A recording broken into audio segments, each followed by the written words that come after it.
When this boy meets world. And one high point we can hang our hats on is the addition of a new character, a love interest, if that's what the writers wanted to call it, Rachel McGuire. Played by an actress who is so much taller than us, our boom mics can be seen in her first episodes because our boom operators weren't used to actors with any height being on set. She began her career on soap operas and had a guest star spot on Home Improvement, then was introduced on our show, alongside Pembroke College, a brand new environment for our little high school graduates. We've already had some questions about what exactly the writers were doing with this edition, and she might have the answer. No slight to her. She genuinely did as much as she humanly could with what was given to her. But come on, give the girl a storyline. Luckily, she'd stick around right through the end of the series with many more stories to tell, including a farewell trip to the Peace Corps. But in real life, she's made the trip to hardcore. She's now atop a spicier career, navigating the industry of adult entertainment and making headlines along the way. And coincidentally, a girl moving in with two guys is still a storyline she can act in. Hey. So now, as we enter the enigma that is season 6, we are happy to welcome to Pod Meets World, Maitland Ward. Hey! We were just laughing because in your intro, it included a little line that said that you stuck around right through to the end of the series with many more stories to tell, including a farewell trip to the Peace Corps. But in real life, she's made the trip to hardcore. Tagline. Yeah, we thought you might like that. We thought you'd get a kick out of it. So we were just laughing about that. What did happen in that Peace Corps? I know. What happened? Maybe you have the answer for us. Thank you so much for coming on. Before Boy Meets World, you were in almost 250 episodes of The Bold and the Beautiful. Yes. Wow. I had a very thick soap opera past, I guess you would say. Gosh. But 250 episodes, what was that, 3 weeks? It's like exactly. 3.5 weeks for the shoot. Working on a soap is the hardest job, and people don't appreciate it as much as they should, because we would do 3 shows in 2 days. Gosh. Yeah, so 200, I was on 3 years or whatever, or a little wow. So, that is so many episodes. It's so many. And I was in school at the time, and I know you guys know about being in school and working at the same time. We just entered college in our rewatch, and Rachel is introduced right away. You, of course, are in even the opening credits before we know who your character is or anything about you. Do you remember the opening credit shoot? I remember us filming it in the lot on the New York Street. And I totally remember filming that. That was a lot of fun. We filmed it a little bit after we started filming the season. So I knew you guys first. It wasn't I just, hey guys, I'm here for the opening credits. Right. But kinda, but yeah. But yeah, and I remember dumping the water, and I remember just it was a lot of fun, and it was just, God, looking back, that was such innocent times, sort of we were all so young, and this was my first, sitcom. Well, I had done a lot of guest parts and stuff, and this was my first big, primetime piece, and you guys had already been so established, so I was coming in oh my gosh, to this family there. So, do you remember your audition? I did not audition for Boy Meets World. I was going to say, because we didn't meet you. It wasn't was Matt it and I Zoe went Duncan and read Jack? with you or yes, anything. it was Zoe. Yeah. I auditioned Zoe, for right. Zoe, because they had wanted to do something with Jack and Eric, have a girl in the show. So then he said, yeah, you're it. That's great. Wow. Well, that's a good feeling. So at least you don't book the role you are sitting there hoping for, and then another opportunity that you didn't even know existed. Well, I the know. role was created for you. Essentially nobody else ever auditioned for Rachel. So then what did Michael or whoever, who told you what the character of Rachel McGuire was going to be? What were you told? Michael, I had meetings with Michael beforehand, and basically I was told that I was the comic relief girlfriend kind of character of Jack and Eric, because they needed some kind of energy in that apartment, that they wanted to have a girl in there to kind of go back and forth. I think the character was sort of developed along the way, but they definitely wanted that Three's Company type of. Yeah, that's exactly what it feels like. Yes. So watching this season start, I was that's the first reference out of my mouth. I was oh my God, it's totally a Three's Company show suddenly. Yeah, it absolutely was. And Three's Company was one of my favorite shows watching reruns growing up. So I was like, this is really fun. Yeah. Had you ever seen an episode of Boy Meets World before? Yes, I had seen it. And I had seen earlier episodes of Boy Meets World. Okay. So I definitely knew about it, and I knew the fan base and stuff. Although I think none of us actually knew the fan base back then. No. No, no idea. I know, like, what was it like being on an iconic show? And I don't remember any of you like talking about it like it was an iconic show. We were just working. No. Yeah. No, if anything, we all very much felt like we didn't know. We would hear of ratings here and there, but it didn't feel like a show we were aware people were watching. It kind of like felt like we went to work every week and it aired, but like, was anybody watching it? Who knows? Right. Exactly. And you'd only know if you got fan mail or you didn't have the internet or any of, social media or anything. Do you remember the first time you met Will and Matt? Because so much of, at least, we're 3 episodes into the season, your storyline is exclusively with Will and Matt. Yes, so do you remember the first time you met them? I do. I remember Will was hilarious. You'd always have me do the Pillsbury Doughboy thing to you. Yeah. Wait, do it now, where she pokes you in the belly and you do what? So that was really funny right off the bat. So do you have any favorite behind the scenes stories or memories from that first season? I remember when the bear came on set. Yeah. Please tell us about the bear. God. And the bear, that was, first of all, that is one of my favorite episodes that we did, because it was like all of us together, and I wasn't secluded from cast. It was like we were all friends together. So wait, we're now 3 episodes in. Has Rachel met the rest of the cast? No, but I'm saying 3 episodes in, we haven't Rachel hasn't met anybody else. That's what I'm saying. Yet. Did I meet other people? I don't know. We're only 3 episodes in, so we haven't gotten to that episode. Okay. Yeah, because Eric mentions Rachel to his parents. Yeah, and they that's go, the only introduction she's had at all. Yeah, you were like, I got this hot Rachel girl at my house. I wonder if they're going to introduce the character to everybody, or she's just going to seamlessly I think she's just going to be part of it. I was there at Christmas, I think.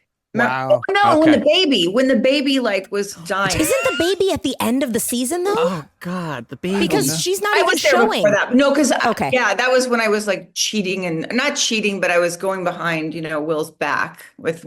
Oh, that's right. When you picked Matt Lawrence, I remember that. Okay, so 21. So you've basically gone from Bold and the Beautiful ending. You do a guest spot on Home Improvement, and then you book Boy Meets World. Yeah. I did a couple other independent films and stuff at the time, but Okay, worked in between. I worked a little, back and forth. It was pretty quick that I got it. Yeah, it's pretty fast. And obviously being a regular on a TV show is a massive deal. Do you have any episodes that stick out as being a favorite? You were about to tell us the bear story. I want to hear your memories about the bear. Danielle did not remember the bear, by the way. I didn't remember the bear. She didn't remember there was a bear there. There was honey on your head. I know, I didn't. Yep. Once somebody said that, I was like, oh, I do kind of remember it being annoying to have honey all over my head. His neck and the I was wire so in the doorway. Yeah. Oh my God. Can you imagine the life you have to lead to vaguely remember being covered in honey in front of a bear? It was all a dream. Please tell me what your memories are of the bear. I remember because it was the prank episode. So they were so bad to me, Corey and Sean. You guys were bad to me. You're like, oh, we're going to steal your parking spot. You don't need it. I don't care that you have a special job. We want to get closer to the school. Wow. And then you're like, you put my car in my room and all this stuff. So I guess I did, to get back at you guys, I somehow found a bear and tried to have you murdered. So this must be the prank episode, right? The prank. There's 2 episodes. Yeah, this is the war episode, the Civil 1. War, episode 1. Okay, so this comes up a lot in our emails. Okay. We get emailed about the prank war episode a lot, and people think it is crazy. But and it gets mentioned, just full disclosure, it gets mentioned as being a jump the shark moment. That this moment God, we where are so over the shark by this point. The shark is in the rear view by this point. My God. Oh, so yeah. Is this at the end of season 6? No, how does it start? 7. Oh, it's season 7. Yeah. Oh, okay. Plays with Squirrels is season 7.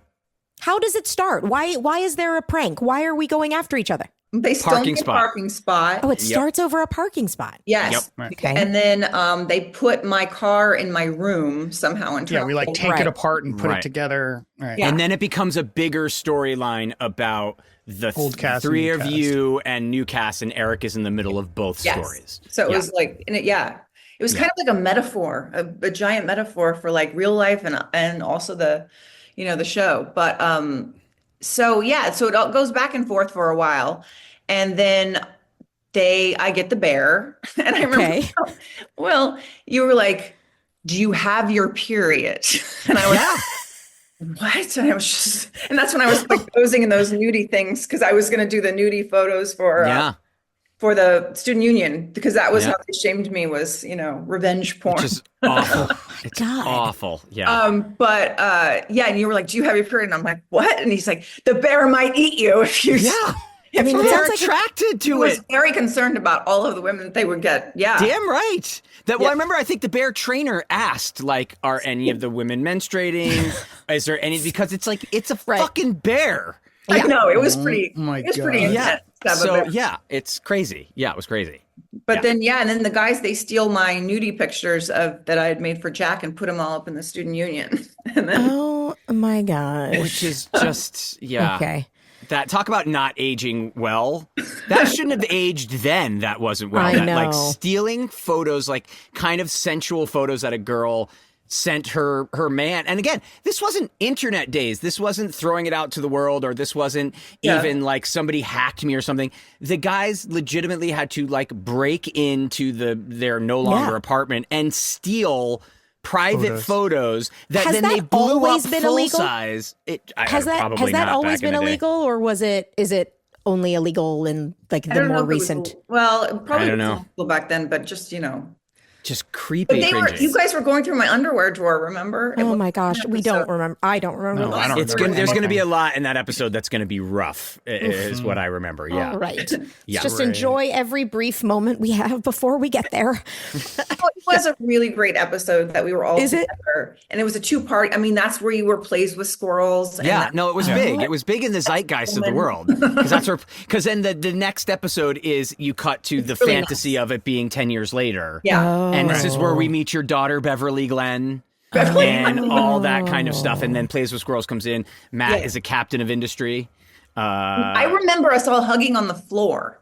Like, because remember we all had to get in the pile, and it was like... That's when Feeney breaks the desk. Oh, that's the when desk. Bill broke the desk. Okay. Yeah, that was the second part of that. There's so many things you guys are mentioning that I have like... I remember, obviously, Will being Plays with Squirrels. I remember the Beverly Glenn aspect of it. Yep. I have no memory of anything related to the prank war. I don't remember the bear. Yep. I vaguely remember the honey on my head because I remember it being like, this is really hard to get out of my hair in the shower. I remember that. And then obviously I remember the desk falling. Yeah. But I can't believe all these episodes are somehow interconnected. It's 2 episodes. That's 2 episodes. Yes, 2 episodes. So another episode we haven't gotten to, but I was curious about what your memories are of it. What are your memories of that very final episode of Boy Meets World where we all had to say goodbye? I remember going into the table read and everyone was in tears. Like they were just really, everybody was really emotional.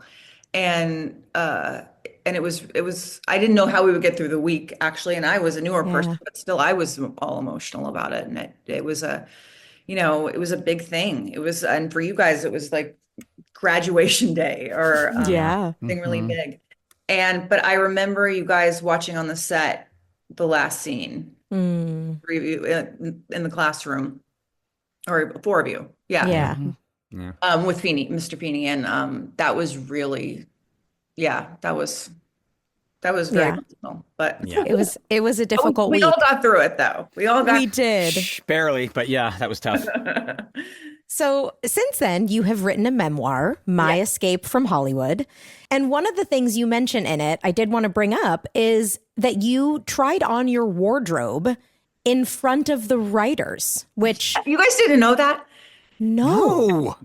Well, you wouldn't really know that. Yes. No, because none of us had to do that. They did take photos of us. I remember trying on photos, and they took absolutely. Polaroids. They would take Polaroids, and then those Polaroids got sent. No, they had to. Well, it was a big deal, and I've actually spoken with Michael at length about this, and have a better understanding. We're in a really good place about that. But Disney itself as a whole had a bunch of ideas and stuff of like how characters should be, and how my character should be.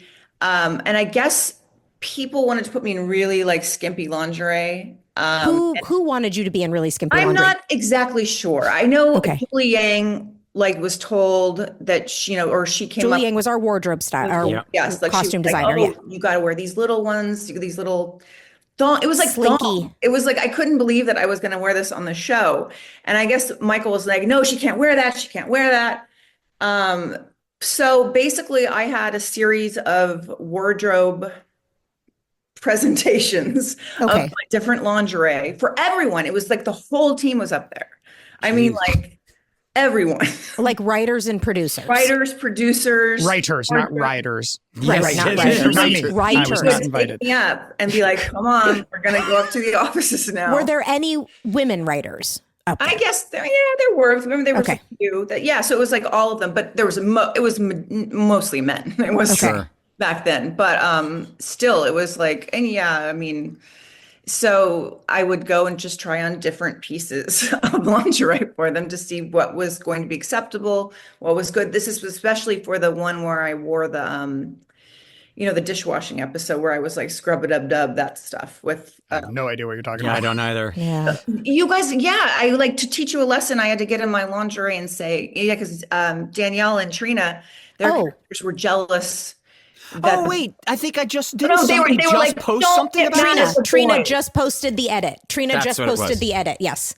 Got it. I just saw that. Yeah. You guys are like, oh, the boys are so cute. Don't worry if they go through your stuff and look at your underwear and read your diary. And I was like, these people need to be taught a lesson. So I got in my lingerie and danced around and did the dishes. And Ben was like, scrub-a-dub-dub. Like you guys were all looking at and me. then we get mad at them. And the girls were like, oh, we see what's wrong now. You can't, I get your point.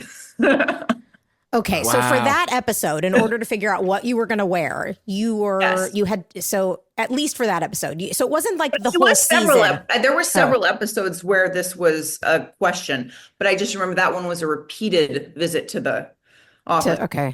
And finally, I mean, the outfit, it was respectable that, but because originally some of the outfits Julie had were like and were like little pieces. Like it was, I don't know how Disney would have allowed this to air. It never would have happened. It never would have been on Friday night at 8:30 that you were going to wear anything that revealing. Yeah. I just want to know why all of a sudden Polaroids were no longer acceptable. It had to be seen. They had to see how when I moved, if it would show too much. And then you weren't even changing in a bathroom. You wrote that you were changing like behind a thin curtain where they could then see your silhouette as you changed. Yeah, it was like because there wasn't any like real like bathroom area. It was just the wardrobe kind of thing. So it was pretty crazy. But again, back then I wasn't thinking, oh my God, I'm trying on lingerie. I was like, do I look good enough in this? Am I going to be sexy enough? And enough for this? Are they going to think I'm enough? Yeah, I mean, you feel like your job is on the line. There's an entire storyline about you needing to hit the right chord of turning on the men in the scene and yet also being covered up enough that Friday night at 8:30 families watching could still see you in something that would be considered an outfit. So yeah. God, it's a weird balance that should never have occurred. And the only way to determine that balance is for all the writers to go together to see in person, make it every time. Yeah. You can't just look at Polaroids. We got to get the whole team up there. I have to say, I never felt like people were trying to pressure me to like do things to keep my job or anything like that. It wasn't that. It was more like just the mindset of that time. Sure. Yeah. We just thought everything was okay back then. And it wasn't even like thought of. And so when you talk to Michael, because you said you talked to Michael and you guys are in a really good place with it, what did Michael say about it? Well, he says that he actually fought to have more clothes on me because they brought stuff to him that was like ridiculous. Right, like the stuff you're saying Julie picked. Yeah, and I'm sure Disney was like, oh, we want this, stuff to be like, we want it sexy, or like certain people did. I don't know that Disney's really known as being like the sexy company. No. So the network was really fighting to be R-rated on Friday nights, and Michael luckily stepped in. We're going a whole new way with what TGIF. they're known for. He was defending. He was really between Mouse and you. It was only Michael. We're trying a new thing. He threw himself on the okay. Yeah. Okay, so you retire from mainstream Hollywood in around 2007. Is that right? Yes, I stepped away because I was just tired of being typecast in, the roles of when I was younger. And I did get a lot early on. And then, like after I did Boy Meets World, I was in White Chicks, which is a whole other cult kind of phenomenon, which is to me. So after that, and then I got married and I went away. We moved to New York actually shortly after I got married. I was able to really explore myself there, and I got into writing and I started getting into erotic writing. And then eventually I came back and went to UCLA for a couple of years for screenwriting. And so I really felt like that was going to be the thing that I was going to do. I was going to like write a film and produce it or something. But then Girl Meets World came around, and then all of the attention went on that. And it was like all of this renewed attention, and you guys know that. But that really allowed me to, show my base, who I was then, to have fun with them on my terms and to do things that I wanted to do. And that's where I really like built my whole brand and base from that attention and from social media and everything. Okay, so when did you start doing cosplay? Because I remember you getting like right around Girl Meets World. I feel like. When did you start doing that? You made quite a name for yourself when you started doing that. You were doing cosplay as either Supergirl or Princess Leia, right? I was doing the first one that I did was Slave Leia, which is the Jabba the Hutt, where she was gold bikini. Yes, gold bikini. That's it. Yep. So I did that, and it got a ton of attention. And it's funny because at first I always loved dressing up, doing Comic-Con kind of stuff. I loved comic book stuff. And so I just did it on, a whim. And at a premiere, a photographer said to me, May the 4th is coming up. Why don't you dress up as Slave Leia? I have like an authentic costume, because he had a lot of authentic costumes. And so I said, okay, that'd be fun to do on social media or on Instagram or whatever. And you had never done cosplay before? I had done it, but not like it was only for fun. Like I didn't think I could have any sort of, career at it or anything. And I was like, wow, I can really like do well with this. Something that I just thought was just something fun that I did on the side. And so that was really me starting to build my brand and my name and doing what I want, the kind of stuff that I wanted to do. Okay. And then it evolved from there. Okay. So you start doing cosplay. You decide to start doing cosplay around the time that Girl Meets World comes out. There's a lot of attention on Girl Meets World. You see an opportunity to use that attention to do these photos and to start making a name and a brand for yourself off of that kind of that wave of, I don't know, relevancy, I guess, with it being in the news again. So then what is the transition from there into becoming a high profile performer in the adult entertainment industry? It was a long span. First of all, I did all of my cosplay and everything, and I made, a good money and brand at that. But I was like thinking, I want to explore myself. I want to do more. And I had done all this erotic writing and scripts. So I was like, well, maybe I can do like, an erotic script where I can kind of, I could play with that. But honestly, I kept getting kicked off of social media for like too sexy of photos. That was a big issue. Like I had been doing this for I guess it had been like a year, 2, 3, before I even thought about selling anything sexual or anything. But I kept getting kicked off for sexy photos, but they weren't even nudes. They were just sexy. You could see a nipple through the, you know how they were, Instagram would just kick you off. So I was like, this is making me mad. And my fans were like, well, why don't you sell content? And I didn't know what that was. Content. What does that mean? And they go on and sell your pictures and stuff. And I was like, people would want to see like sexy cosplay photos, like they'd buy them actually. And so I just said, oh, you know what? I'm going to start a Patreon page. And I'm going to say, I'll have kind of sexy, maybe Playboy-esque type photos because I wanted to play with that. And I was interested in that. And so I just kind of put it up one night. And by the end of the week, I was the #1 adult creator on Patreon. And it was making loads of money. Wait, I'm curious, were these just photos at the time? How does it start on Patreon? Are they just photos? Are they videos or just photographs? Like I was going to go into, like I had never done fully like nude stuff. So this was going to be a new thing. Okay. Where it was going to take like, sexy cosplay photos at first. Yeah. Video or something. But then I was like, oh, I want to try this. Maybe I could do like a little girl slumber party setup. And it just kind of evolved. And I just found that I not only loved like sexual performing and just this kind of eroticism and I just really enjoyed it. And it was weird because I just felt natural to it. And I've actually done way more deep acting scripts now than I did in Hollywood. The scripts that I do, I have like 3-page monologues in sometimes. Do you write them? I work with actually a female director. I do write some of them, yes. And I'm able to create some of my own stuff. I'm actually working on something right now that I'm creating and written a script for.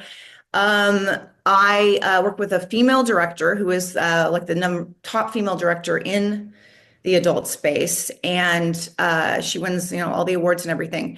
And by happenstance, I happened to meet her and we came together on doing a film. And it was because just randomly, she was trying to get a film together because she had the same vision as me to bring together like really great acting and directing and hot sex and to make real films out of this.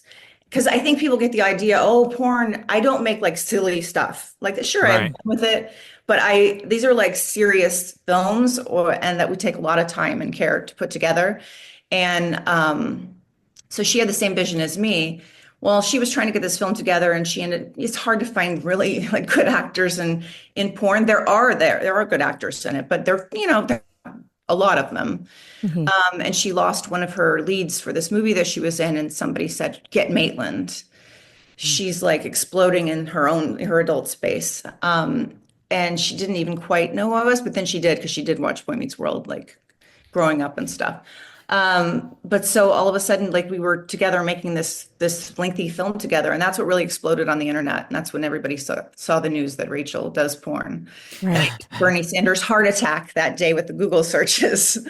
And but it's crazy because people are like, oh, a lot of people do it for like a sex tape or they try to get attention off of it. Mm-hmm. I mean, this was 5 years ago that I did that film. So it's been a lucrative, exciting, just, great time for me. I mean, I've really been able to build my brand and my name and like just do so much of what I want and have so much success at it.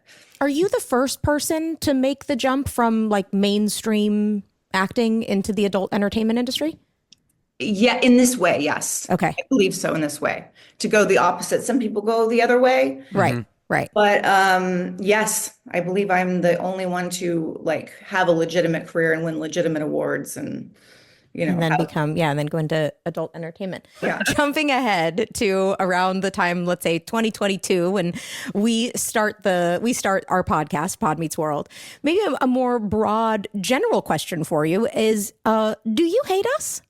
No, I don't hate you. Okay. I don't hate you. I think that you hate me because you wouldn't speak to me on when we would go to Girl Meets World and everything. And that was hurtful. That was okay. I wouldn't speak to you? No. I did talk to you. No, not really. Not really. Unfriended me on Facebook. I did not unfriend you on Facebook. I don't know. I truly don't know how that happened. And when you went public and said that you had sent me a message, I did send you on Facebook around the time that I got married the first time in 2013. Yes. You sent it to Will. You told Will, I sent Danielle this message. Yes. She didn't respond to me. I am not a Facebook person. I barely ever use Facebook. As a matter of fact, the only thing I do on Facebook is now that Instagram allows you to post the things you post on Instagram on Facebook, I have that toggle on. So whatever I post on Instagram goes to Facebook. But otherwise, I don't even go on Facebook. So when I heard that, I said, oh my gosh, did not know that. I then went into my Facebook page, saw that we were not friends, was like, didn't remember when we were friends on Facebook or when we were no longer friends on Facebook, found your message in like the graveyard of messages that your messages go to. And I then felt very bad. I felt like, oh man, you did send me a really nice message. You had said, congratulations on your engagement. Congratulations on Girl Meets World. It was very sweet. And so I said to Will you please ask Maitland if I could have her phone number so that I could apologize to her? And you wrote back to Will, no, let's just save it for the podcast. It'll be great for the ratings. Not the ratings. I think we should talk it out on the podcast. Okay. Something to talk about, I believe the official quote was rock the stats. But also the podcast back then, I thought the podcast was going to be like next week back then. It was that you guys were just going to start it out. So I thought it was going to happen like right away. Right away. Got it. But honestly, no, you did not speak to me on the set of Girl Meets World, except for hi. Okay. Yeah. I mean, I have no pictures with you or anything on that set, like a Girl Meets World. And I thought, because, you were at my wedding and everything, and I thought we were friends. And then it was just like. Wait, what year did you get married again? I don't remember what year it was. 2006 at the end. Okay, yeah. So I do remember when I got the invitation to your wedding, and it came out of nowhere because we hadn't really spoken since Boy Meets World had ended. So Boy Meets World ended in 2000. Yeah. And then you get married in 2006. And I was like, oh my gosh, how nice is that I got it? And I remember talking to my mom about it. Oh my gosh, Maitland invited me to her wedding. And I thought, oh, fun. We're going to have like I'm sure it's going to be a Boy Meets World reunion because you and I hadn't spoken. So I thought if I was invited, everyone else was probably going to be invited. And then it was me and Michael, and it was great to see Michael. I hadn't seen Michael in a long time either. And Ben's family and Dee Dee. Yes. So there was a little Boy Meets World reunion. I wasn't invited. I did not know who you guys were at that time. Literally. Oh, okay. Mm-hmm. I don't feel as though I was not good with you, but I definitely didn't have a relationship with you that was like, oh my gosh, my long lost friend Maitland. But I was working.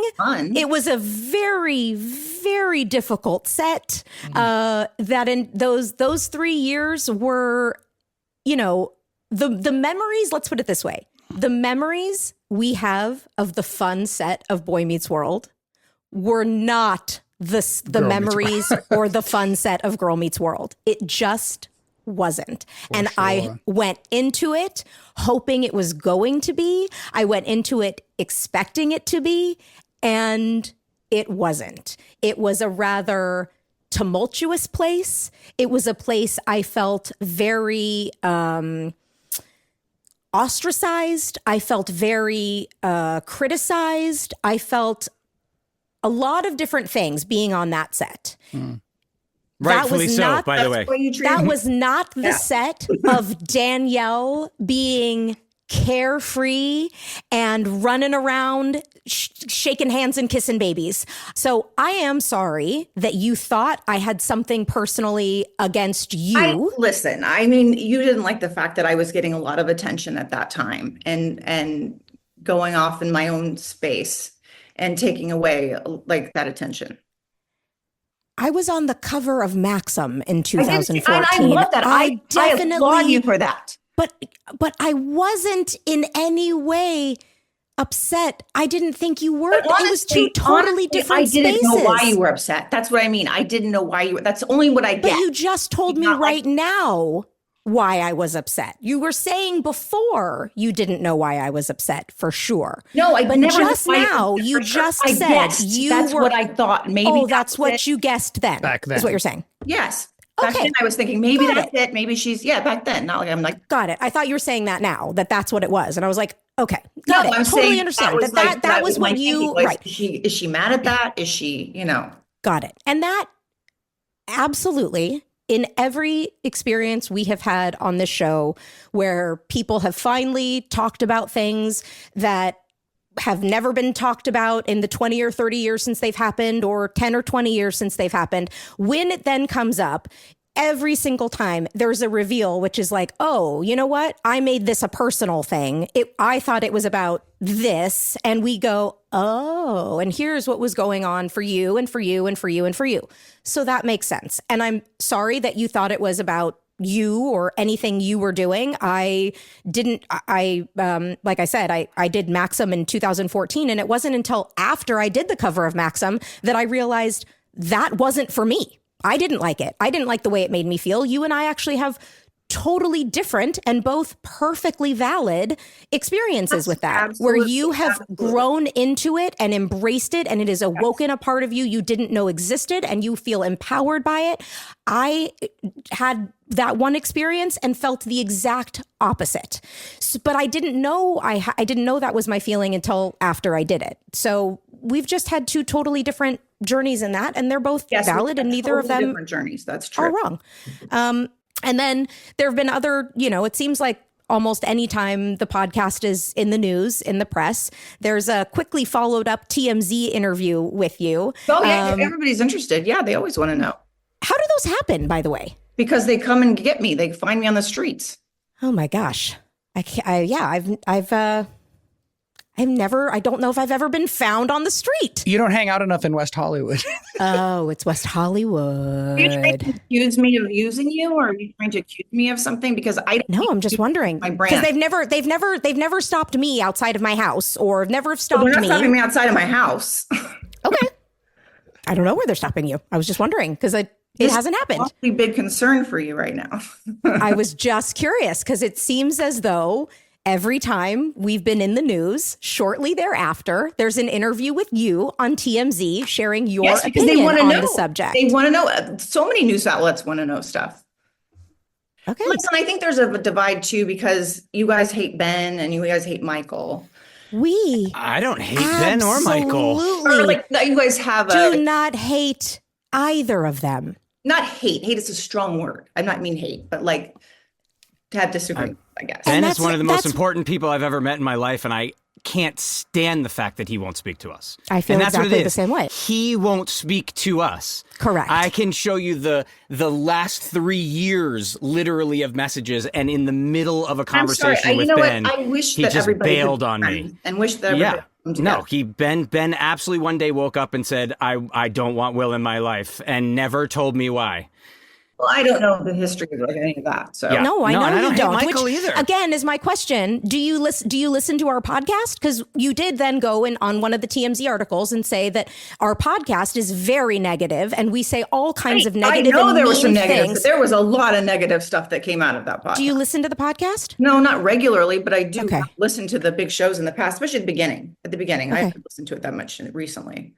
But I don't understand why this is like a grilling session right now. It's not a grilling session. I'm just asking you questions. These are things you said on TMZ, so I'm just curious because we have not felt as though we have said anything negative. The same way you wrote in your book about your experiences doesn't mean that they're negative. They're just experiences. Me sharing my story that Michael told me in a note session that I needed to show up the next day and do it entirely different. The same exact way you shared your story at the beginning of this podcast, where you said he told you your audition needed to be entirely different the next day. Because really he was looking out for me to get the role.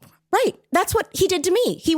Then he gave me a thing. That's what he would say his argument was. He gave me notes about how he wanted me to do it the next day. Then I did it the next day, and then he gave me a standing ovation.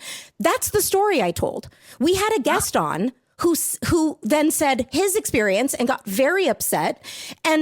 So I just don't know where you're the one who said it. So if you want to not stand by it, that's fine too. But what has been so negative about the podcast? There are so many negative things that have come out of you talking about the show. Okay, well then I don't know why you can't name any of them. Anything to do with Michael and anything to do with all of that. I mean, I'm not telling you what's right and wrong. I'm saying negative about the show. So you don't listen to the podcast regularly, but your overall opinion of it is that we are negative about Michael and Ben and the show. Be honest about this. You're trying to go at me now to get the ratings because you know that people will be interested in Maitland. I don't want to go with you guys. I just want to remember good times. No, Maitland, sorry. I'm not the one who wanted to go for ratings. I'm the one who texted Will to ask for your phone number so that, like adults, we could have a conversation off the air. When you said rock the stats, I realized, got it. This is someone who's seeing an opportunity to, again, use this opportunity to get into the ratings. So this is what you asked for.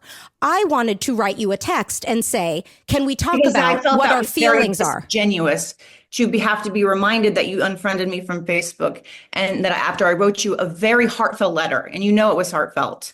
I hadn't read it until I heard about it in whatever year it was, 2022. Yes, you didn't even care to look at it. So because it was in the graveyard. Okay. We weren't friends on Facebook. Okay. We were not friends on Facebook. It didn't come to my message. I hadn't read it until I was aware it existed. So, yes. But listen, all I'm saying is these are things I would have wanted to talk to you about, or we could have talked about had you been willing to give me your phone number. But you wanted to save it to rock the stats. And so, these are questions I had. If you don't want to answer them, you don't have to answer them. Have fun with you guys and to remember and just to have good time. Oh, now you want to only talk about the good times. But when TMZ runs into you randomly on the street, that's the time when you want to drag our names through the mud.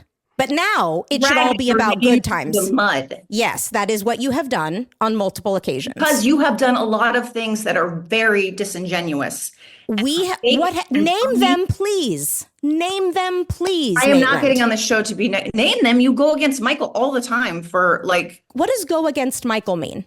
What does it mean? What does it mean to go against Michael? But like saying, he was just this guy who just controlled us all. And yes, there were all sorts of negative things that happened. I agree. Oh, okay. But you're not doing it just to get listens? No, I'm talking if I'm talking about Michael yelling at me, and that's my experience, right? I was yelled at. I watched him do things. I can describe that. That's the truth, absolutely. Right? I did too. I went up to the laundry in front of everybody. So. Right. And you talked about it in your book. Yes. And that's not necessarily being negative what's wrong with that? There's nothing wrong with that. There isn't. Okay. Talking about it is fine. But is it negative? Yes, that's a negative thing about the show. You talk a lot about negative things about the show. That's negative. Okay. But you guys you have careers and lives because of that show. And I realize I do too. And no matter what, we're all going to be. And so is the price we pay for that silence and only dishonesty? Doting on one of the people who's responsible? No, of course not. I don't understand what your point is right now.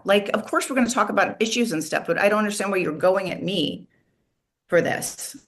Well, because again, I mentioned why. You've talked about it in the press multiple times. And when I tried to ask for your phone number. You wouldn't talk to me on the set, that you ignored my letters, yes, absolutely. That happened. And then when I tried to reach out to you privately.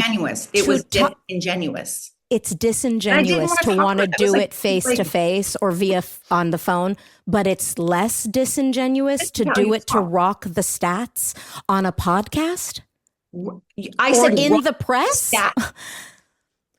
We obviously just feel very differently about what being genuine is. For me, anytime in any aspect of my life, when someone has something a bone to pick with me, for lack of a better word, I then make the effort to reach out to that person to have a conversation.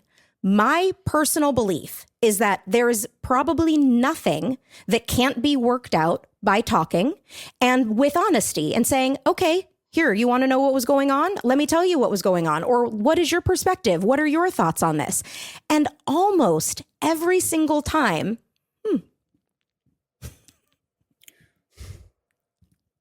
Wow. She's dropped out. Well, Maitland's left. I mean, for benefit of the doubt, we will wait here. Yeah, we'll wait a few minutes and see if she's going to come back. Might not be intentional. He did seem frozen. Yeah, it seemed like a point of calming and reconciliation more than a more confrontational. Yeah, I know. It was a very let's wrap this up. Right. It's not going to. Will, can you please text her and see if that was purposeful? This will be a fun text. I don't think it's that bad. You didn't do anything, and it just was that purposeful. No, she says she's trying to get back on. Hold on. Okay, great. All right. Yeah. You know, this is funny because you guys, hold on a second. You guys, There you are. my power just went out like for flash. It's really weird. It's a sign from God. Exactly. It's a sign from God. It just like went out. Well, the timing was pretty perfect. I know. Actually. The timing was pretty was spectacular. Yeah, your power company has a sense of humor. Yeah. No, it's Michael outside unplugging. Unplugging our show. Yeah. Exactly. Where I had left off was just, in my experience, my belief was that anytime somebody has a problem, I prefer to have a dialogue about it personally. I've never been the type of person to air a grievance with someone in the press. And in your opinion, I guess, you felt like me wanting to reach out privately felt disingenuous, which... Yes, because you didn't do anything for all those years. And do I believe you never saw it? Okay. But we weren't friends on Facebook. So how would I have seen it? You unfriended me. Okay. We were friends when I sent that letter. You think we were friends when you sent the note? I think so, because I saw you as my friend to send it. Okay, but I mean, I don't use Facebook, so I don't even know what that means because I saw you as my friend to send it. To me, if you were thinking, I'm going to send Danielle a message, I don't know what it's like in Facebook, but you would just open a message and then type my name and my name would autofill. So That's what I did. Did not. Okay. But that doesn't mean I don't know when we were no longer friends on Facebook. I had not seen you or spoken to you since your wedding in 2006. It was now 2013. Well, I don't know when that happened. When we stopped becoming friends was when you hit the button. Well, that's what I'm asking. Danielle, do you remember, did you ever purposely unfriend Maitland? I never purposefully unfriended Maitland. I don't have memories of unfriending. I have memories of the bear, guys. That's true. That is true. Valid point. But also, it's not like it's the first time anyone's ever heard of random unfriendings on things. It's happened to me multiple times on Instagram where I will look and see, oh my gosh, I'm no longer following so-and-so. And I did not unfriend them. I have to then go back in and refollow people. That wouldn't have been the first time that's ever happened. Is it possible that somewhere between the time of 2000, I guess whenever we became friends on Facebook, I don't remember when that happened either. Is it possible that somewhere over the years of 2000 to 2013, I unfriended Maitland? Absolutely. I don't have a memory of it. I wouldn't have had a real particular reason to do it unless I was just like, you know what? My Facebook has too many friends. I'm going to this person I don't talk to.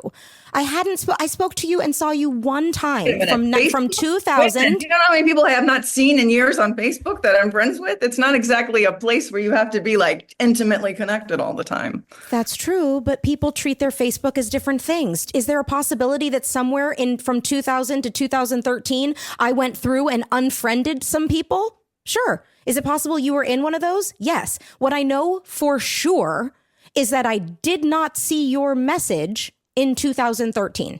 I did not see it. I wasn't aware it existed until you brought it up. And then I went to go look for it because I hadn't seen it. I was like, let's go see what this note says. Let's see if I can even find it. And it was there in a graveyard. I took a screenshot of it where it sat in the graveyard and I sent it to Will. And then I said, yeah, in all fairness, I can verify that she did write me and go, oh my God, she did send me a message.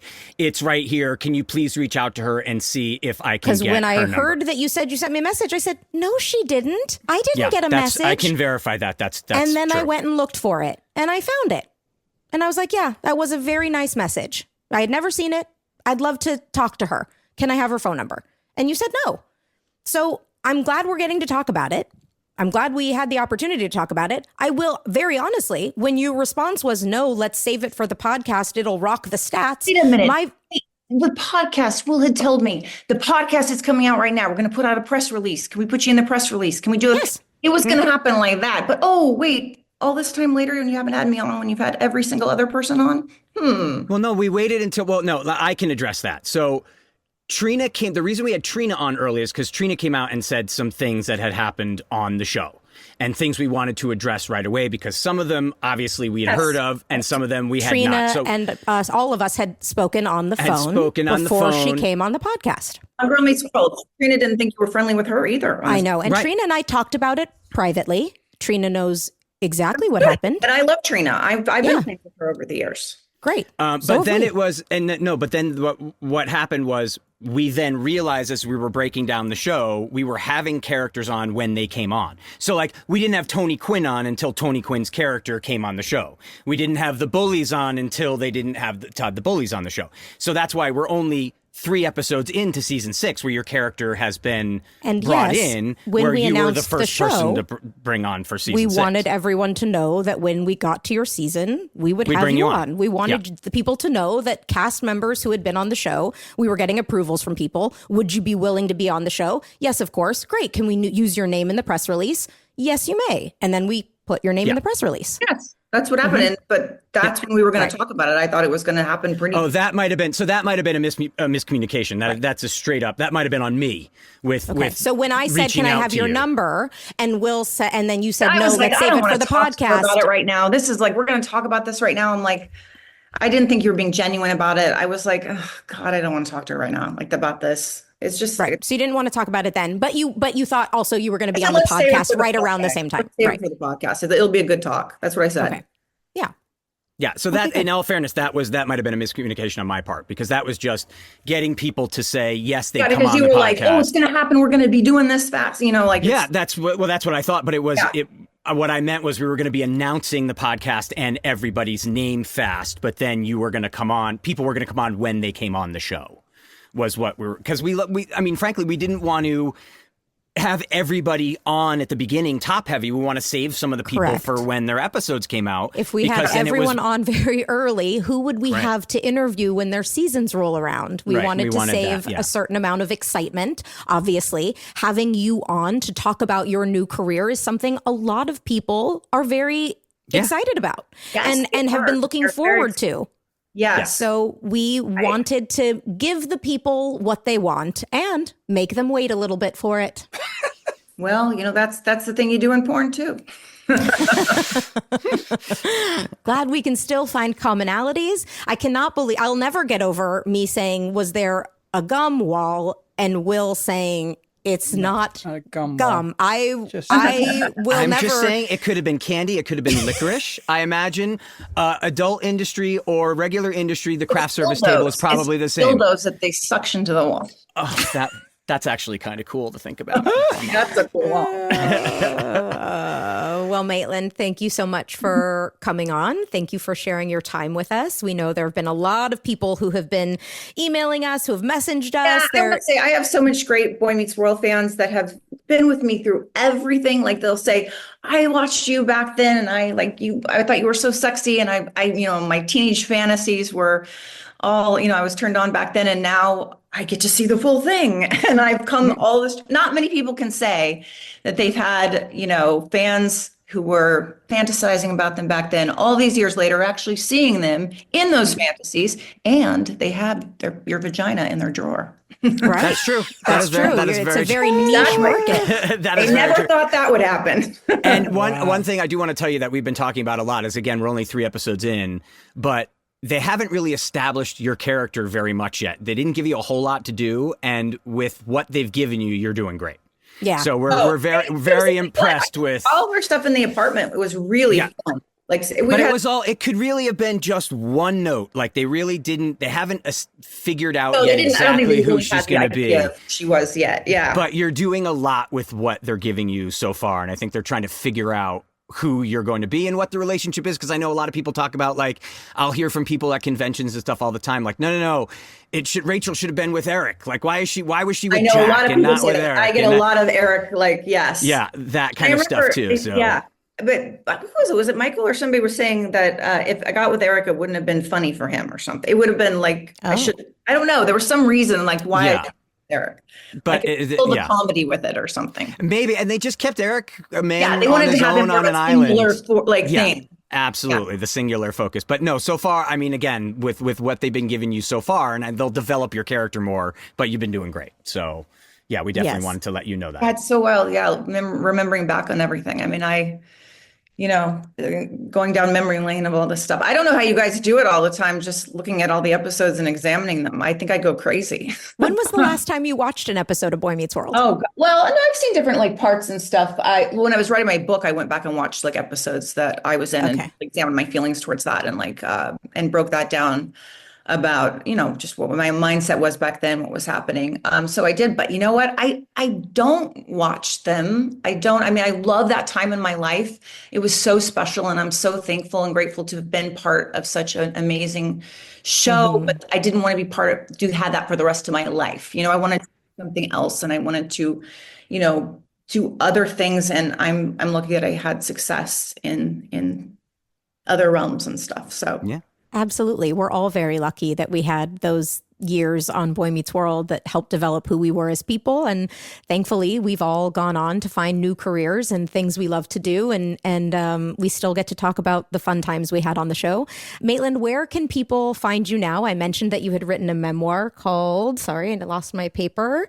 My Escape from Hollywood? Well, actually, that's the paperback version. The first was rated X. Okay. Separated me from Hollywood. And the second, they changed the title to get it in more markets like airports and stuff because rated X was still title for something. Okay. I just saw it. It was right next to all my DVDs in my Barnes & Noble. I literally just saw it. Barnes & Noble, yeah. The rated X one or the new one? Rated X one. Yeah, no, the bookstores was fine. But for like foreign markets or like places that weren't so receptive to having rated X on the cover, they just changed the title for the paperback. But yeah. So people can pick up your book, Rated X, and or the find paperback. Me everywhere it's Maitland Ward, basically everywhere, even and definitely my OnlyFans and everything. So if you want to go there and get some goodies, get some adult cameos. Adult cameos. Adult cameo. That's a good way of looking at it. I do that all the time. I get so many like